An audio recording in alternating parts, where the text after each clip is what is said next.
It's been estimated that 74% of all Etsy shops eventually fail, according to Jenny Smith. She was Etsy's former seller growth manager, and this high failure rate can be caused by many factors and challenges that come with running an Etsy shop. I've been selling full time on Etsy for many years now, made over 7 figures in sales, and I've learned a lot along the way with all the ups and downs. And the number one reason why most new Etsy shops fail is not a lack of SEO knowledge, tactics, or strategies, but it's the mindset that they have going into the business. So as you're watching this video, I just want you to take these methods and see how you can apply it to your own shops. No matter which stage you're at on your Etsy journey, you're going to find this video helpful. So sit back and relax and let's get into the video.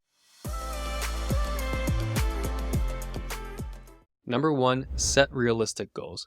Before we start this Etsy journey, it is important to make sure that you're setting achievable and obtainable goals. For example, if you say you want to start your first Etsy shop and make $1 million in profit, that's going to be tough. It's doable, but tough. Whereas if you want to start making $10,000 a month, that's a lot more achievable with the strategies I talk about in this channel, and that's something I can definitely help you out with. And throughout the process, you'll learn the skills to build a shop on your own. Maybe you can start scaling it, hire a team, and eventually you'll be able to build a business that can make 7 figures if that's something that you want to do. Just to give you an analogy, let's say if you're trying to start going to the gym, you're not going to walk right in there and just lift up the 100 pounders, right? It takes a lot of time and discipline to be able to build up to that. So you start with the 10s, the 15s, and 20s, and eventually you'll learn new tactics along the way. You'll learn new forms to do that can improve how you lift, right? Eventually you can build up to that. That's the same that goes into business. Setting unrealistic expectations can lead to discouragement when they don't turn out the way expected.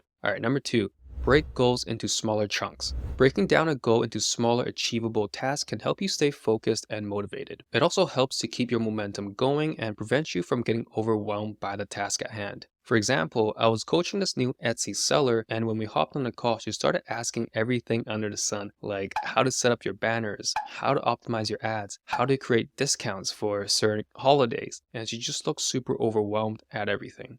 Even though these are all great questions, I just asked her, what's the biggest roadblock preventing you from moving forward right now? She says, well, it's exporting the design files from Canva. Okay, well, let's focus on that first. Once we figure out how to export the files from Canva, we can focus on the next task.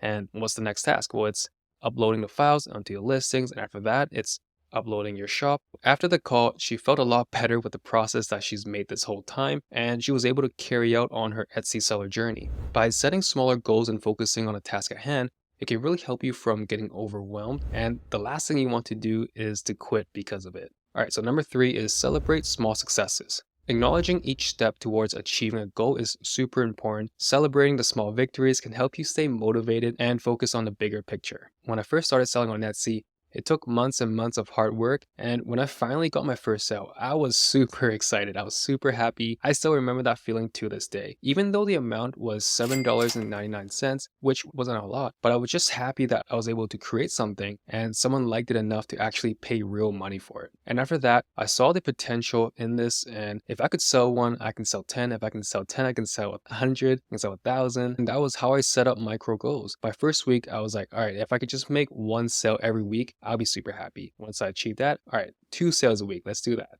After I achieve that, let's do 10 sales a week.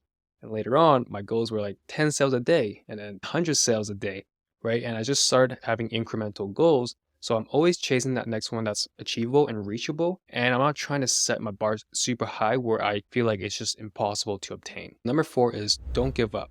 No matter how difficult it gets, never give up. Giving up is not an option if you want to achieve success. It is important to stay positive even when things don't go as planned. So for example, one of the shops that I owned, we were making Canva templates for B2B services, which is creating products for businesses to use. And we spent 4 long months building pages and pages of designs on Canva. We exported all the files, we made the mockups, we uploaded the listings, we launched the store. And once we did that, we got our first sale. The customer messaged us saying, hey, we weren't able to export the files. There's an error. So long story short, if you're including pro elements in your Canva templates, and you're selling it as an edible template, the customer can't use it unless they have a pro account. And what this means is everything we've done in the last 4 months has gone to waste.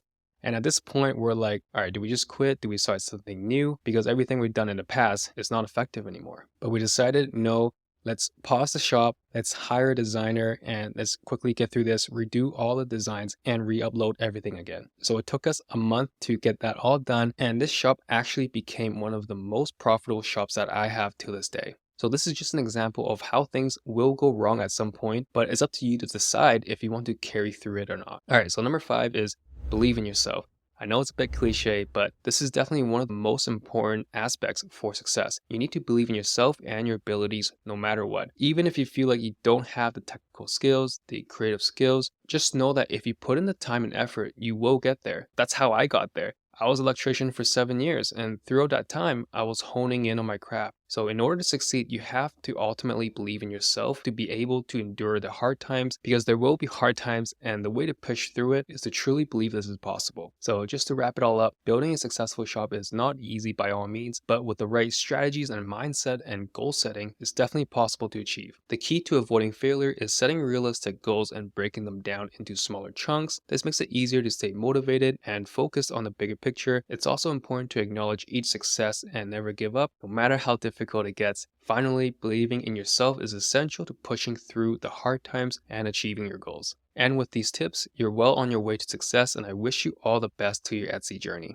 If you're new to my channel, make sure to subscribe if you have not already. And if you're thinking about starting a digital product shop, make sure to check the link in my descriptions for my top 50 digital product ideas. I know what it's like starting out. You may be feeling stuck, you don't know where to start, and I think that's a great place to start for you. So definitely check it out in the descriptions. And that's it for this video. Let me know what your thoughts are. This is a different type of content I'm trying to create, more about the mindset and less about the technical side of things, the tactics, because I truly do believe that this is super important to understand and to carry through on your Etsy journey. So yeah, let me know what you think about this style of content. If you like more of it, what other topics are you interested in? Just feel free to drop in the comments. All right, take care.